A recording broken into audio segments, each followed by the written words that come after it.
coming out here after 30 years. Yeah, I ain't got nothing, but I'm gonna have something because I'm rich in personality, you know, and I'm rich in love. My family love me, and that's really all that counts.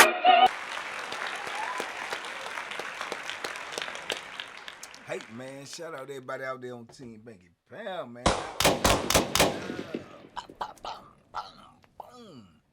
I appreciate the support. I do. Let's go. Let's get it though, man. I want the meet and greet. I want it. I need it. I got to have it. Let's go, man. Tell a friend to tell a friend, man. Subscribing is free. Now, if you want the membership, it ain't gonna cost you nothing but low 99, and you gonna get that raw and uncut, man. Shout out to everybody who support me, man. I appreciate you. It's been a blessing, man. I've been out here almost 6 years, and everybody who's watched the video, liked the video, shared the video, talked about it, came in my lives, man, I love y'all, man. I appreciate y'all. That's real talk. Listen, man. I was thinking about Miami, man, because I may have to go back to get my. So it just made me think, man. And I was thinking about the Miami dudes. I did videos on Miami dudes, but I actually had 2 Miami sale partners before. 2 of them jokers. And I think back about it. I know I talked about one. I talked about Big Black.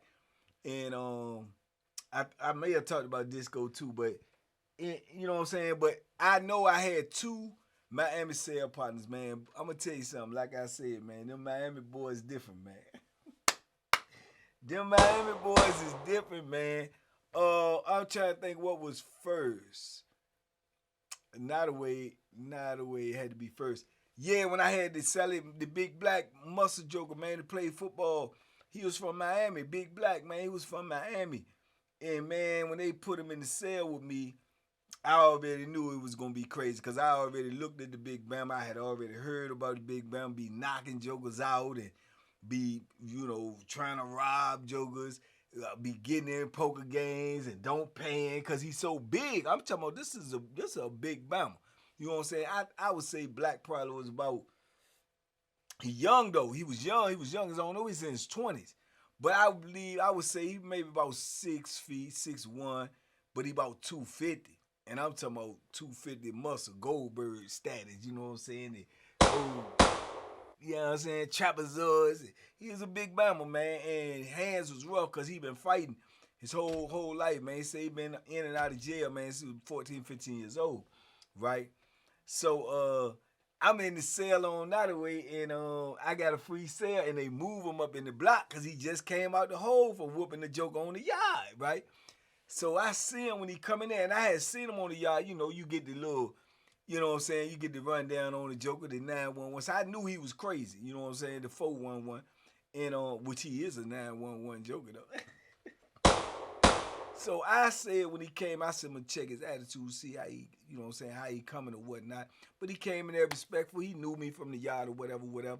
And I ain't trying to, you know, toot my own horn or nothing, but a joker in there they know what they gonna get messing with me. You know what I'm saying? So I know he knew something about me. If he didn't know enough, he wasn't gonna learn enough. He was gonna ask and find out. But he came in there respectful, whatever, because a joker like that big, and he known for fighting, and he young, so I know his attitude may be, you know what I'm saying? I ain't gonna play with him, man. I ain't. Even if I think I can, I won't play with no joker like that because you play around and you underestimate or you overestimate and you mess around and you get late. You know what I'm saying? Because if that Bama grab you, I can tell you right now, it's over with. And at this time, I'm probably weighing in at a whopping 165. Yeah, that Bama would have grabbed me, man, or if he would, and you got to understand, we're in prison. Ain't no rules. If he just still off on me when I ain't looking, you know what I'm saying? Bang! You know what I'm saying? And then do what he want to do. You know what I'm saying? Them dudes will hurt you in them cells, man. I'm telling you, it's concrete and steel. So I'm on point, you know what I'm saying? And at the time, I'm toting that thing. I'm on Nottaway. Nottaway was crazy. This is the late 90s. not away crazy. I'm, you know what I'm saying? So boom, man, he come in though, but he more or less like he different than what his reputation is. Well, I don't know if it's just like that because you in the cell with a dude, but he talking to me like, man, yeah, man, I heard you could boss. I seen you on the yard bossing and stuff, man. You got to show me some stuff. I said, man, I heard you already be doing good for yourself. You already knocking it. He said, yeah, I'm strong. I know how to hit. I hit hard, but I need to get some skills with it. I want to be able to, look good doing it. And, you know what I'm saying? And I don't know why that always happened to me, man. Anytime I get a Celly in my cell that's known for fighting or will fight or something, and they end up in the cell with me or around me, they always want me to show them how to box. Then when I do that or work with them or show them a little something, just how to throw the punches and put your leverage on it and this, that, and the third, which is dangerous because it could turn on you because jokers be turning on you every day. You know what I'm saying? But then when they get to run with somebody and get out on somebody, they blame me.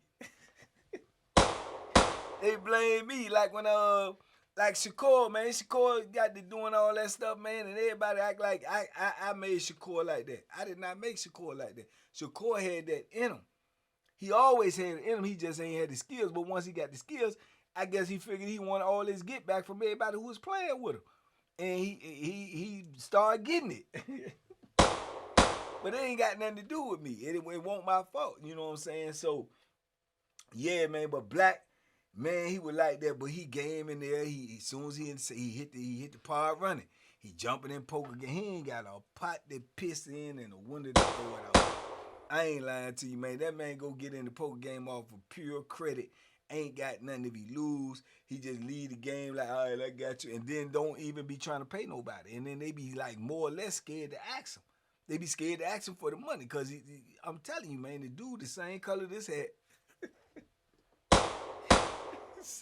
He big as a bull, man. So they ain't, and he aggressive. You know what I'm saying? He aggressive. He a Miami boy. You know what I'm saying? So he aggressive. You know what I'm saying? So he was getting out on dude, but then when he win, he want that money. You know what I'm saying? If Black win in that poker game, he gonna walk with you to the cell to get his money before count time. When you supposed to get your money after count time, if you play all the way up until count time, Black going to that cell get that money before count. He hungry. He got to feed all that stuff, man. You know what I'm saying? He got to feed it. He greedy, man. He hungry. He got to eat. You know what I'm saying? But, we used to kick and talk. He used to be telling me about Miami life. You know what I'm saying? Especially when he was young. This, that, and the third. He played football and all that. He could have, you know what I'm saying, went somewhere, but he wasn't really good in his grades or whatnot. But, man, I liked him, man. He ended up being an alright dude, man, because he was funny. Because when you were with somebody one-on-one, it's different than the persona you see them with out and about. You got to put your face on. You got to, you know what I'm saying? You got to be, not so approachable and stuff when you in the penitentiary. And that's what he was. But when you in the cell with a dude, you see who he really is. Good, bad, ugly, or indifferent. You know what I'm saying? And he wasn't no bad little dude, man. And, the incident I told you, I know I told y'all in one of the videos, this was the incident. I can't even remember that dude's name. What is it's one of them Tennessee something like it was one of them dudes. He made wine all the time. He wasn't no bad dude. He wasn't no bad dude, man, but he made wine all the time and he hustled. He worked, he did the showers. He one of them flat-foot hustlers. He'd be doing the shower, that's his job. But he'll set the poker game up and he in the background making wine, selling wine. He was always hustling. You know what I'm saying? But he tried to stay under the radar from the police. You know what I'm saying? That's why he kept a state job. You know what I'm saying? He talked low. He talked calm. He was one of them type of dudes, right? And Black had been getting into poker games, man, and not paying dues. And he owed everybody. He owed 2 street dudes at the poker table. And he ain't paid nobody. You know what I'm saying? And he keep getting in the game on the pretense that I got the money when I go to the store. He ain't going to no store. He ain't got no money. So, I don't know, man. It came down to we was in the kitchen line one day, you know what I'm saying, going to eat, and Black was behind the dude, and he heard the dudes talking about him. He keep getting in games, man. He ain't got no money, and woo, and yeah, man, that's some sucker stuff, woo. And he right behind him, but they don't even know. That's why I tell y'all, you always got to be aware of your surroundings. But he right there. I'm talking about literally like right behind them, and they don't even turn around to see. They just running their mouth. And man, he heard that, man, and he was blood mad, man. He came back to the cell. He said, man, I'm gonna F him up, man. He talking about me, man. I don't play that, man. I'm gonna tell you, I'm gonna F him up. And I'm like, man, black man, let him live, man, let him live. I said, you owe some money? He was like, yeah. I said, but I'm gonna pay him, man. Black, this me. You ain't gotta laugh at me. But he just ain't like the fact that they was talking about. So he said we're gonna bust a dude up. I said, I was trying to talk about it at first, but then like I said, at the same time, man, you can't talk a grown man out of doing what he wanna do. So then he up in there tell me, man, I'm gonna hit him. I'm gonna hit him with a right hand and a left hook. How you say throw the left hook? I throw it like, he said, I wanna put, and then I'm like, man, he might kill this joker, man. Because the dude, I don't know, I want to say Tennessee or West Virginia. He had one of them state names, you know what I'm saying? And he slept right beside us.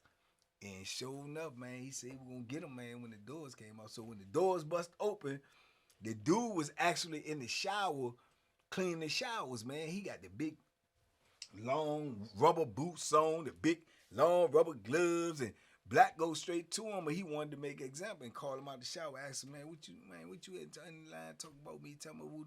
He was like, huh? What? And next thing you know, bang, boom. I said, Lord have mercy.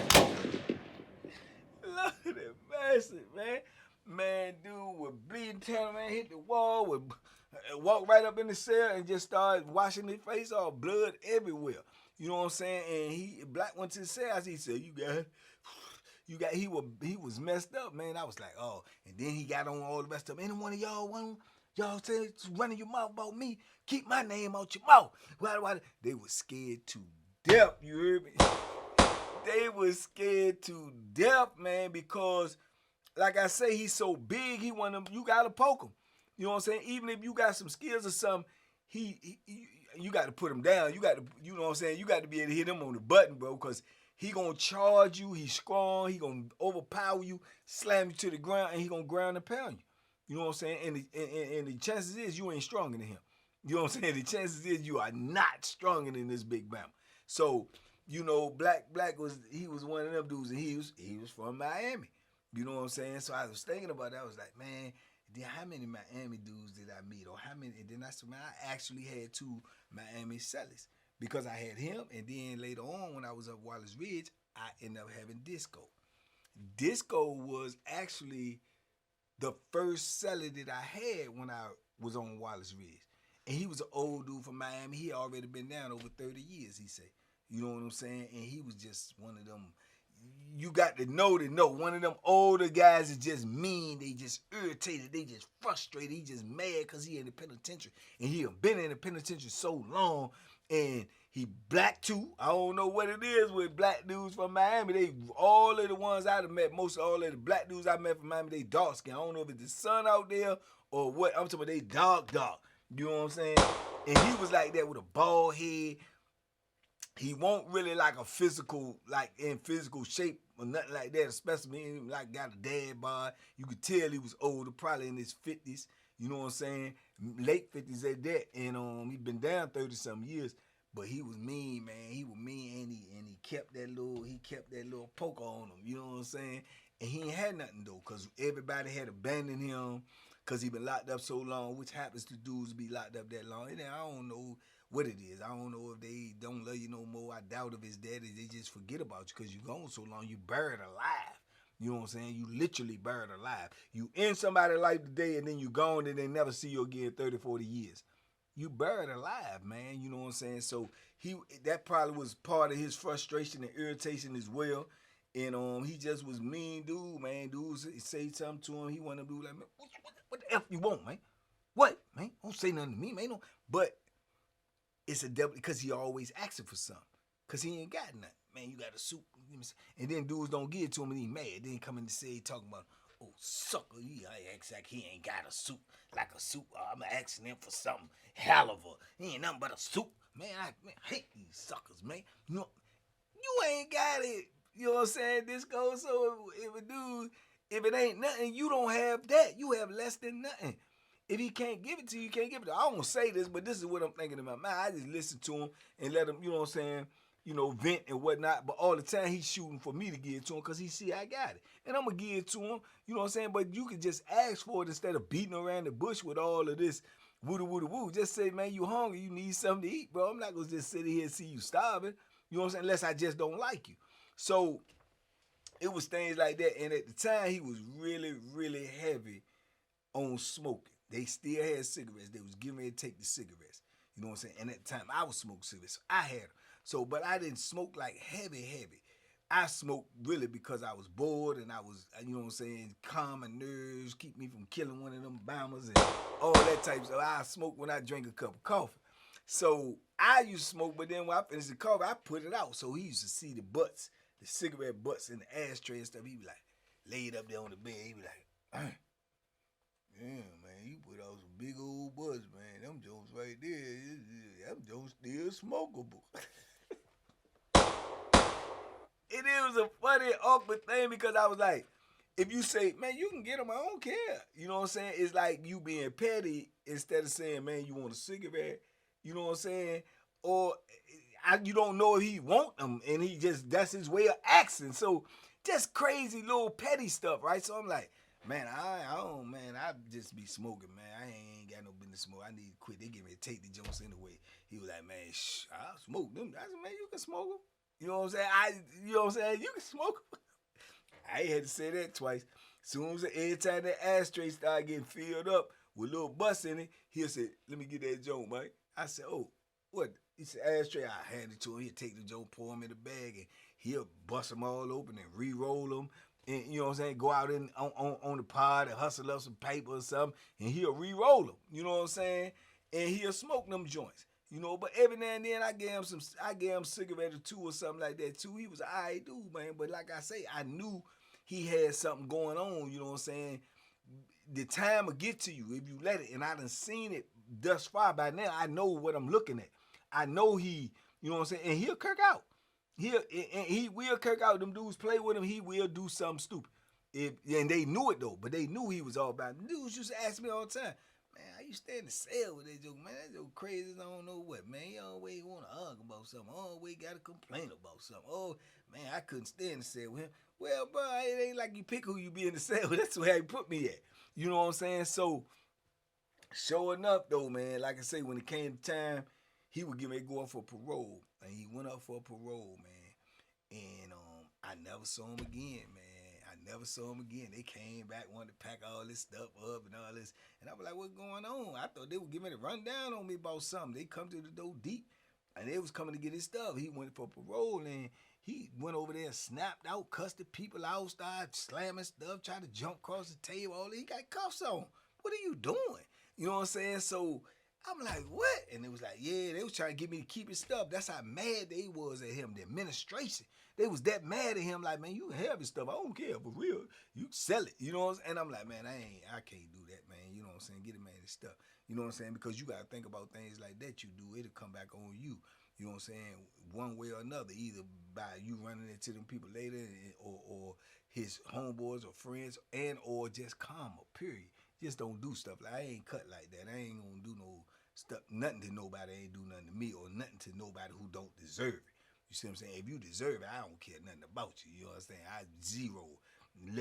Nothing. You know what I'm saying? If you trying to harm me or you on some other, I don't care. I don't even look at you as a human being. You know what I'm saying? That's the way I function. But if you ain't never did nothing to me, I'm not gonna do no credit stuff to you. I'm just not like that. I believe karma. I believe in karma.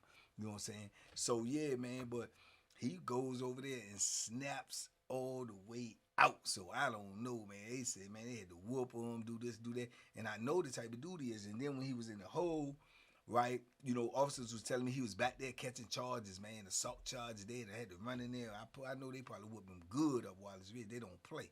And then he got that type of mentality, like, if you whoop me or hurt me or do something, I'm going to keep coming back at you. So he probably was it gonna turn into a tug of war. You going back and forth. Administration come in there, beat you up, chain you down, boom, boom, you heal up, you get up, you try to poke one of them, you try to throw something on one of them. You just want to get it back. You can't, it's like you can't live with it. Like, man, you ain't gonna be around me and think you could just whoop me and ain't gonna be no consequence. Nah, bro. And I know he was cut from that type of cloth. He's not going to go for that. You know what I'm saying? So in essence, that's just gonna mess your bit up because you gonna have to keep doing more time. You can get tacked on more time. You ain't leaving out the mountains. When you up in the mountains, it's lessening your chance of making parole. So it's like it's sticking him. You know what I'm saying? It's hurting him more than anybody, but your pride is not going to allow you just to accept anything. And trust me when I tell you, they were whooping jokers up Wallace Ridge, man. Bad with handcuffs on and everything. So he just put himself in a bad position. But I know it was just the irritation and the frustration of his situation and being as locked up as long as he had. People abandoning him. He ain't even in his own state. It's like he's stuck. It's like you in the world by yourself. Just imagine that y'all out there on the street. Imagine being in this world, of this world, and you're alone. You by yourself. Literally. Not people always say, I feel alone. I'm talking about you ain't got no family. You ain't got no friends. You ain't got nobody to talk to. You ain't even in this. You don't know anybody besides people that's around you and you just met them. Man, that's a horrible feeling, dog. That's a horrible feeling. And I know that that's where he was at. I ain't no psychologist or nothing, but I've been locked up long enough to know what's going on. I can see it. You know what I'm saying? That's why he was always irritated. That's why he was always aggressive. That's why he was already mean. That's why he was always ready to go at a drop of a dime. You know what I'm saying? And trust me, like I said, he ain't gonna physically whoop nobody. I mean, he might. You know what I'm saying? It just didn't look like it. But I can guarantee you, he was gonna poke that thing in you. You can lay flat and believe that. Yeah, with no remorse. So yeah, man. So I had 2 Miami Cellys that I could think of off the top of my head as I'm making this video. Them 2 right there, Black and Disco. And both of them jokers was cut from the same cloth, man. They ain't, you know, they got their own way of doing things. That's how they gonna do it. And you don't like it, then so be it. You know what I'm saying? But yeah, man, so shout out to Miami, man. Shout out to Miami. I'm going to Miami. Yeah, man, but shout out to them, man. I just wanted to share that with y'all, man. It may not be interested to y'all, may be interested to y'all. I don't know. Y'all talk to me in the comments and let me know. Let me know what you want to know. I might know about that. Might know something about that. Might know somebody that knows somebody that knows something about it. You dig? So talk to me, I talk back, man. TBP Nation, stand up, man. Tell a friend to tell a friend, man. Let's get this thing at 150, man. Let's get this meet and greet, man. We talking person, man.